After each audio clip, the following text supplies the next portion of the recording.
Hi, I'm MC Jessie. 大家好，讀你聽2.0，今日繼續讀 Miguel de Cervantes 嘅 Don Quixote， 讀到第40節啦。呢一節嘅名叫做 In which the story of the captive is continued。咁上一回咧就講到呢個 captive 啦，佢自己嘅背景，佢嘅故事，佢屋企係嚟自Leon啦，佢嘅父親咧就因為大使啊，太慷慨啦，咁啊令到咧自己都憂心佢嘅家產就唔夠分俾邊個咧？就係計埋呢個 captive 在內咧3個仔嘅，為咗呢樣嘢咧就決定分家。captive 作為長子咧唔係好認同父親呢種做法啦，咁但係父親嘅執意咧佢都冇辦法，咁於是咧佢就將佢父親分俾佢嘅2/3啦，咁啊俾翻父親嘅，然之後自己咧攞住一啲佢僅夠嘅錢咧就去當兵，參軍咧就參加咗西班牙國軍啦，同鄂圖曼帝國對戰啦，即係嗰個年代嘅土耳其啦，咁咧就敗仗，俾 King of Algiers 咧就捉咗，然之後咧就擺佢喺海上面咧就做一個 captive 啦。咁啊，因為呢個經歷咧，令到佢個名都叫做 captive 啦，一路都唔甩啦。喺海上面當一個船嘅奴隸嘅時候咧，佢咧就遇到同樣係一個 captive 嘅人，佢就係 Don Pedro de Aguila。發覺咧原來佢就係 Don Fernando 嘅親兄弟。咁咧去到呢個位咧，呢個 captive 咧就懇請 Don Fernando 咧就將佢呢個親兄弟嘅詩歌咧讀出嚟，因為佢詩歌咧非常出色。咁我哋睇下佢詩歌係點樣嘅。跟住我哋交俾 Costa 同大家讀嚟聽。Sonnet. Blessed souls that from this mortal husk set free, in guerdon of brave deeds beatified, above this lowly orb of ours abide, made heirs of heaven and immortality, with noble rage and ardour glowing ye. Your strength, while strength was yours, in battle plied, and with your own blood and the foeman's died. The sandy soil and the encircling sea, it was the ebbing life-blood first that failed. The weary arms, the stout hearts never quailed. Though vanquished, yet ye earned the victor's crown, and though mourned, yet still triumphant was your fall. For there ye won, between the sword and wall, in heaven glory and on earth renown. That is it exactly according to my recollection, said the captive. Well then, that on the fort, said the gentleman, if my memory serves me, goes thus. Up from this wasted soil, this shattered shell, whose walls and towers here in ruin lie, 3,000 soldier souls took wing on high, in the bright mansions of the blessed to dwell, the onslaught of the foeman to repel. By might of arm all vainly did they try, and when at length 'twas left them but to die, wearied and few the last defenders fell, and the same arid soil have ever been a haunt of countless mournful memories, as well in our day as in days of yore, but never yet to heaven is sent, I ween, from its hard bosom purer souls than these, our braver bodies on its service bore. The sonnets were not disliked, and the captive was rejoiced at the tidings they gave him of his comrade, and continuing his tale, he went on to say, the Goletta and the fort being thus in their hands, the Turks gave orders to dismantle the Goletta, for the fort was reduced to such a state that there was nothing left to level, and to do the work more quickly and easily, they mined it in 3 places, but nowhere were they able to blow up the part which seemed to be the least strong, that is to say, the old walls, while all that remained standing of the new fortifications that the threatened had made came to the ground with the greatest ease. Finally, the fleet returned victorious and triumphant to Constantinople, and a few months later died my master, El Ucali, otherwise Ucali Fatex, which means in Turkish the scabby renegade. For that he was. It is the practice with the Turks to name people from some defect or virtue they may possess. The reason being that there are among them only 4 surnames belonging to families tracing their descent from the Ottoman house, and the others, as I have said, take their names and surnames either from bodily blemishes or moral qualities. This scabby one rode at the oar as a slave of the Grand Cygnus for 14 years, and when over 34 years of age, in resentment at having been struck by a Turk while at the oar, turned renegade and renounced his faith in order to be able to revenge himself, and such was his valor that, without owing his advancement to the base ways and means by which most favorites of the grand signal rise to power, he came to be king of Algiers, and afterwards general on sea, which is the third place of trust in the realm.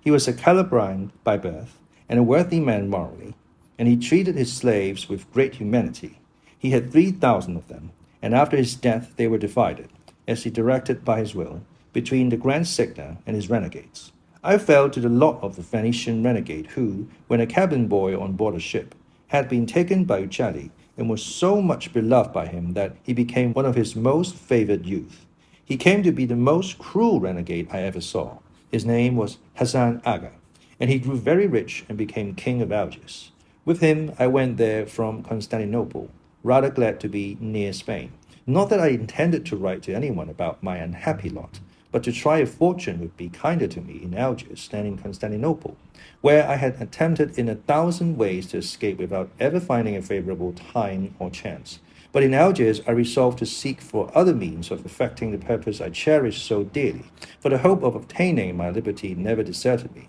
And when my plots and schemes and attempts, the result did not answer my expectations, without giving way to despair, I immediately began to look out for or conjure up some new hope to support me, however faint or feeble it might be. In this way, I lived on immured in a building or prison called by the Turks a banyo, in which they confine the Christian captives, as well those that are the kings as those belonging to private individuals, and also what they call those of the almacen, which is as much as to say the slaves of the municipality, who serve the city in the public works and other employments. But captives of this kind recover their liberty with great difficulty, for, as they are public property and have no particular master, there is no one with whom to treat for their ransom, even though they may have the means. To these manuals, as I have said, some private individuals of the town are in the habit of bringing their captives, especially when they are to be ransomed, because there they can keep them in safety and comfort until their ransom arrives. The king's captives also, that are on ransom, do not go out to work with the rest of the crew, unless when the ransom is delayed. For then, to make them right for it more pressingly, they compel them to work and go for wood, which is no light labor. I, however, was one of those on ransom, for when it was discovered that I was a captain, although I declared my scanty means and want of fortune, nothing could dissuade them from including me among the gentlemen with those waiting to be ransomed. They put a chain on me, more as a mark of this than to keep me safe. And so I passed my life in that banyo with several other gentlemen and persons of quality marked out as held to ransom. But though at times, or rather almost always, we suffered from hunger and scanty clothing, nothing distressed us so much as hearing and seeing at every turn the unexampled and unheard of cruelties my master inflicted upon the Christians. Every day he hanged a man, impaled one, cut off the ears of another, and all with so little provocation, or so entirely without any, that the Turks acknowledged he did it merely for the sake of doing it, and because he was by nature murderously disposed towards the whole human race. The only one that fared at all well with him was a Spanish soldier, something de Saavedra by name, to whom he never gave a blow himself, or ordered a blow to be given, or addressed a hard word, although he had done things that will dwell in the memory of the people there for many a year, and all to recover his liberty. And for the least of the many things he did, we all dreaded that he would be impaled, and he himself was in fear of it more than once, and only that time does not allow. I could tell you now something of what that soldier did, but that would interest and astonish you much more than the narration of my own tale. To go on with my story, the courtyard of our prison was overlooked by the windows of the house belonging to a wealthy Moor of high position, and these, as is usual in Moorish houses, were rather loopholes than windows, and besides were covered with thick and close lattice work. It so happened, then, that as I was one day on the terrace of our prison with 3 other comrades, trying to pass away the time, how far we could leap with our chains, we being alone, for all the other Christians had gone out to work, I chanced to raise my eyes, and from one of these little closed windows I saw a reed appear with a cloth attached to the end of it, and it kept waving to and fro, and moving as if making signs to us to come and take it. We watched it, and one of those who were with me went and stood under the reed to see whether they would let it drop, or what they would do. But as he did so, the reed was raised and moved from side to side, as if they meant to say no by a shake of the head. The Christian came back, and it was again lowered, making the same movements as before. Another of my comrades went, and with him the same happened as with the first. And then the third went forward, but with the same result as the first and second. Seeing this, I did not like not to try my luck, and as soon as I came under the reed, it was dropped and fell inside the bagnio at my feet. I hastened to untie the cloth, in which I perceived a knot, and in this were 10 cianis, which are coins of base gold, current among the Moors, and each worth 10 reals of our money.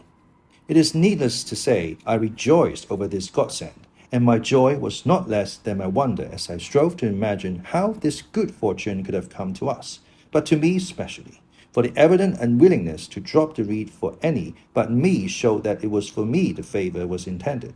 I took my welcome money, broke the reed, and returned to the terrace, and looking up at the window, I saw a very white hand put out that opened and shut very quickly. From this we gathered or fancied that it must be some woman living in that house that had done us this kindness, and to show that we were grateful for it, we made salams after the fashion of the Moors, bowing the head, bending the body, and crossing the arms on the breast. Shortly afterwards, at the same window, a small cross made of reeds was put out and immediately withdrawn. This sign led us to believe that some Christian woman was a captive in the house, and that it was she who had been so good to us. But the whiteness of the hand and the bracelets we had perceived made us dismiss that idea, though we thought it might be one of the Christian renegades, whom their master very often take as lawful wives, and gladly, for they prefer them to the women of their own nation. In all our conjectures we were wide of the truth. So from that time forward our sole occupation was watching and gazing at the window where the cross had appeared to us,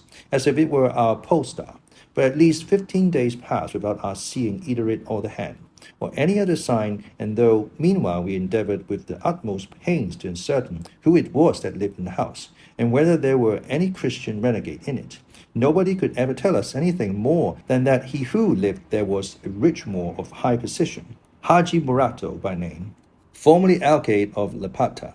an office of high dignity among them. But when we least thought it was going to rain any more cianis from that quarter, we saw the reed suddenly appear with another cloth tied in a larger knot attached to it, and this at a time when, as on the former occasion, the bagnio was deserted and unoccupied. We made trial as before, each of the same 3 go forward before I did, but the reed was delivered to none but me, and on the approach it was let drop. I untied the knot and I found 40 Spanish gold crowns with a paper written in Arabic, and at the end of the writing there was a large cross drawn. I kissed the cross, took the crowns and returned to the terrace, and we all made our salams. Again the hand appeared. I made signs that I would read the paper, and then the window was closed. We were all puzzled, though filled with joy at what had taken place, and as none of us understood Arabic, great was our curiosity to know what the paper contained, and still greater the difficulty of finding someone to read it. At last I resolved to confide in a renegade, a native of Murcia, who professed a very great friendship for me, and had given pledges that bound him to keep any secret I might entrust to him. For it is the custom with some renegades, when they intend to return to Christian territory, to carry about them certificates from captives of mark testifying, in whatever form they can, that such and such a renegade is a worthy man who has always shown kindness to Christians, and is anxious to escape on the first opportunity that may present itself. Some obtain these testimonials with good intentions, others put them to a cunning use. For when they go to pillage on Christian territory, if they chance to be cast away or taken prisoners, they produce their certificates and say that from these papers may be seen the object they came for, which was to maintain on Christian ground, and that it was to this end they joined the Turks in their foray. In this way they escape the consequences of the first outburst and make their peace with the church before it does them any harm, and then when they have the chance they return to Barbary to become what they were before. Others, however, there are to procure these papers and make use of them honestly, and remain on Christian soil. This friend of mine, then, was one of these renegades that I have described. He had certificates from all our comrades, in which we testified in his favour as strongly as we could, and if the Moors had found the papers, they would have burned him alive. I knew that he understood Arabic very well, and could not only speak but also write it, But before I disclosed the whole matter to him, I asked him to read for me this paper, which I had found by accident in a hole in my cell. He opened it and remained some time examining it and muttering to himself as he translated it. I asked him if he understood it, and he told me he did perfectly well, and that if I wished him to tell me its meaning word for word, I must give him pen and ink that he might do it more satisfactorily. We at once gave him what he required, and he set about translating it bit by bit, and when he had done, he said,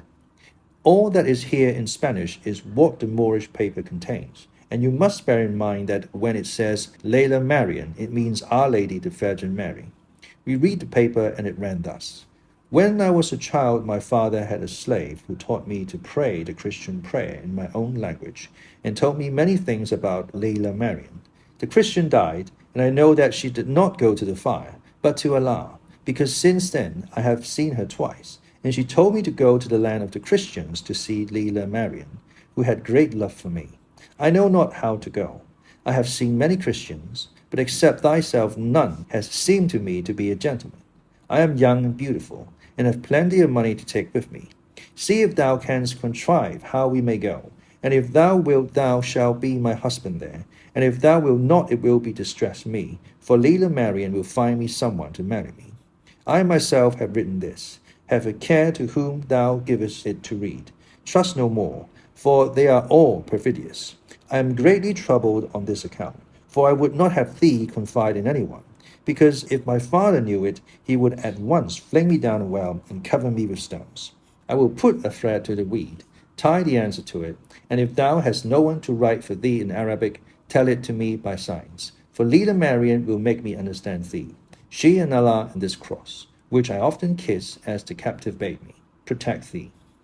Judge, sirs, whether we had reason for surprise and joy at the words of this paper, and both one and the other were so great that the renegade perceived that the paper had not been found by chance, but had been in reality addressed to someone of us, and he begged us, if what he suspected were the truth, to trust him and tell him all, for he would risk his life for our freedom. And so saying, he took out from his breast a metal crucifix, and with many tears swore by the God the image represented, in whom, sinful and wicked as he was, he truly and faithfully believed, to be royal to us and keep secret whatever we chose to reveal to him. For he thought and almost foresaw that by means of her who had written that paper, he and all of us would obtain our liberty, and he himself obtain the object he so much desired, his restoration to the bosom of the Holy Mother Church, from which by his own sin and ignorance he was now severed like a corrupt limb. The renegade said this with so many tears and such signs of repentance, that with one consent we all agreed to tell him the whole truth of the matter, and so we gave him a full account of all, without hiding anything from him. We pointed out to him the window at which the reed appeared, and he by that means took note of the house, and resolved to ascertain with particular care who lived in it. We agreed also that it would be advisable to answer the Moorish lady's letter, and the renegade without a moment's delay took down the words I dictated to him, which were exactly what I shall tell you, for nothing of importance that took place in this affair has escaped my memory, or ever will while life lasts. This then was the answer returned to the Moorish lady. The true Allah protect thee, lady, and that blessed Marian who is the true mother of God, and who has put it into thy heart to go to the land of the Christians, because she loves thee. Entreat her that she be pleased to show thee how thou canst execute the command she gives thee, for she will, such is her goodness. On my own part, and on that of all these Christians who are with me, I promise to do all that we can for thee, even to death. Fail not to write to me and inform me what thou dost mean to do, and I will always answer thee. For the great Allah has given us a Christian captive who can speak and write thy language well, as thou mayest see by this paper. Without fear, therefore, thou canst inform us of all thou wouldst. As to what thou sayest, that if thou dost reach the land of Christians, thou wilt be my wife. I give thee my promise upon it as a good Christian, and know that the Christians keep their promises better than the Moors. Allah and Mary and his mother watch over thee, my lady. The paper being written and folded, I waited 2 days until the bagnio was empty as before, and immediately repaired to the usual walk on terrace to see if there were any sign of the reed, which was not long in making its appearance. As soon as I saw it, Although I could not distinguish who put it out, I showed the paper as a sign to attach the thread. But it was already fixed to the reed, and to it I tied the paper. And shortly afterwards our star once more made its appearance with the white flag of peace, the little bundle. It was dropped, and I picked it up, and found in the cloth, in gold and silver coins of all sorts, more than 50 crowns, which 50 times more strengthened our joy and doubled our hope of gaining our liberty. That very night our renegade returned and said he had learned that the Moor we had been told of lived in that house, that his name was Haji Murato, that he was enormously rich, that he had only one daughter, the heiress of all his wealth, and that it was the general opinion throughout the city that she was the most beautiful woman in Barbary, and that several of the viceroys who came there had sought her for a wife, but that she had been always unwilling to marry. And he had learned, moreover, that she had a Christian slave who was now dead, all which agreed with the contents of the paper. We immediately took counsel with the renegade as to what means would have to be adopted in order to carry off the Moorish lady and bring us all to Christian territory.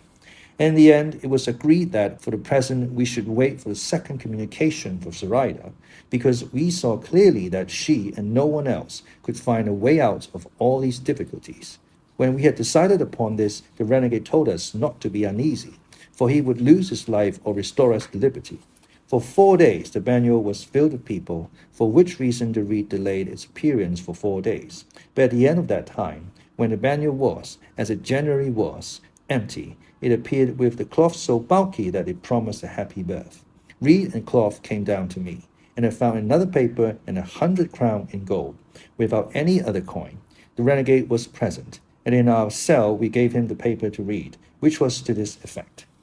I cannot think of a plan, Senor, for our going to Spain, nor has Leila Marian shown me one, though I have asked her. All that can be done is for me to give you plenty of money in gold from this window. With it ransom yourself and your friends, and let one of you go to the land of the Christians, and there buy a vessel and come back for the others. He will find me in my father's garden, which is at the Babazon gate near the seashore, where I shall be all this summer with my father and my servants. You can carry me away from there by night without any danger, and bring me to the vessel. And remember thou art to be my husband, else I will pray to Marian to punish thee. If thou canst not trust anyone to go for the vessel, ransom thyself and do thou go. For I know thou wilt return more surely than any other, as thou art a gentleman and a Christian. Endeavour to make thyself acquainted with the garden, and when I see thee walking yonder, I shall know that the bagnio is empty, and I will give thee abundance of money. Allah protect thee, Senor. These were the words and contents of the second paper, and on hearing them, each declared himself willing to be the ransomed one, and promised to go and return with scrupulous good faith. And I too made the same offer, but to all this the renegade objected, saying that he would not on any account consent to one being set free before all went together, as experience had taught him how ill those who have been set free keep promises which they made in captivity.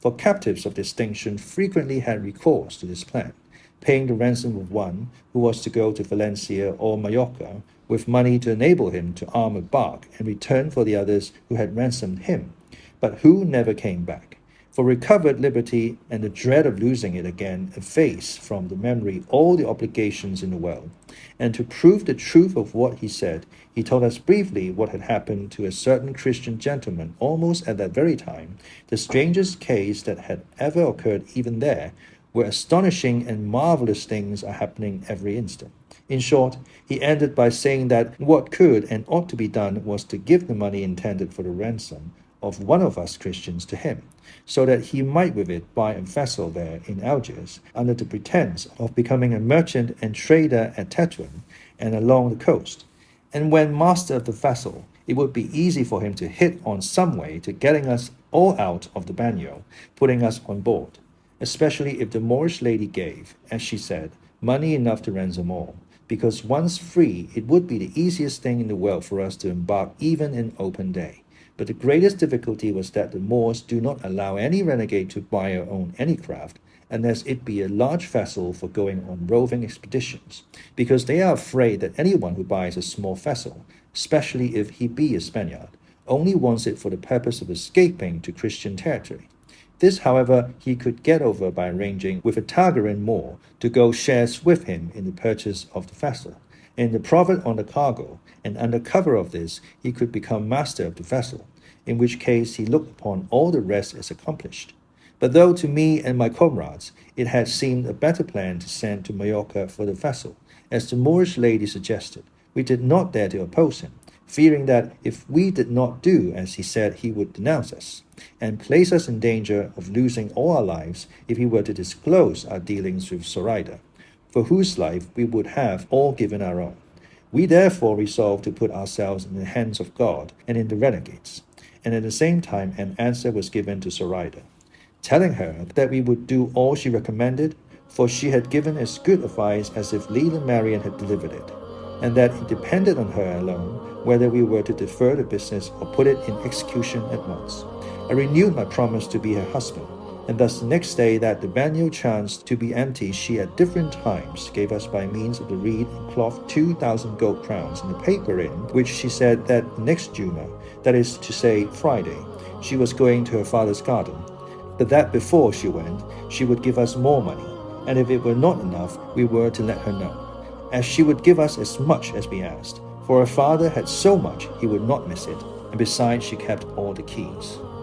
We at once gave the renegade 500 crowns to buy the vessel, and with 800 I ransomed myself, giving the money to a Valencian merchant who happened to be in Algiers at the time, and who had me released on his word, pledging it that on the arrival of the first ship from Valencia he would pay my ransom. For if he had given the money at once, he would have made the king suspect that my ransom money had been for a long time in Algiers, and that the merchant had for his own advantage kept it secret.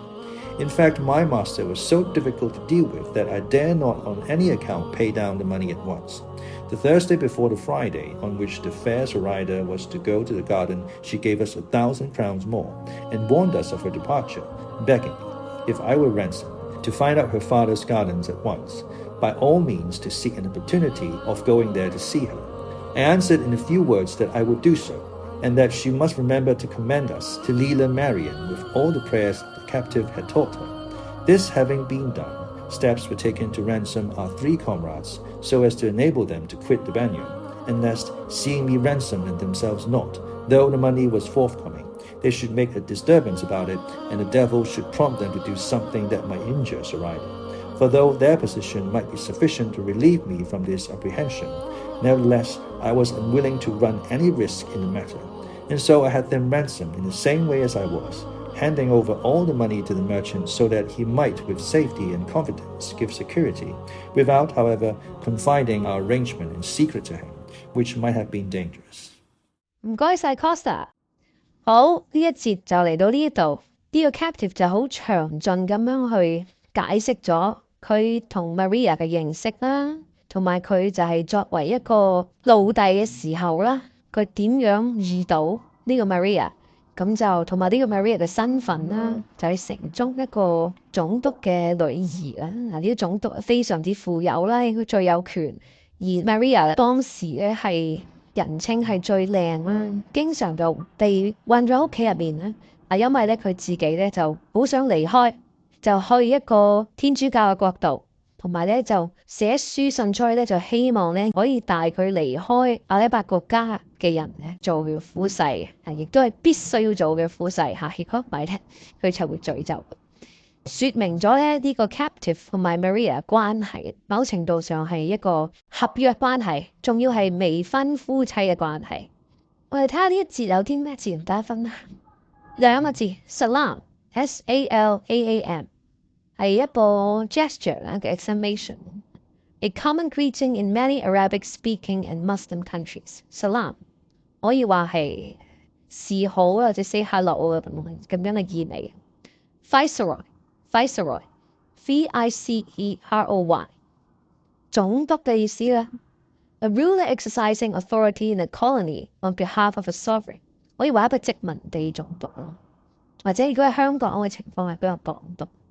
好，今日嚟到呢度，下一次再同大家讀你聽，拜拜。If you like this video, make sure to comment, like, share and subscribe to Costa. See you next Friday.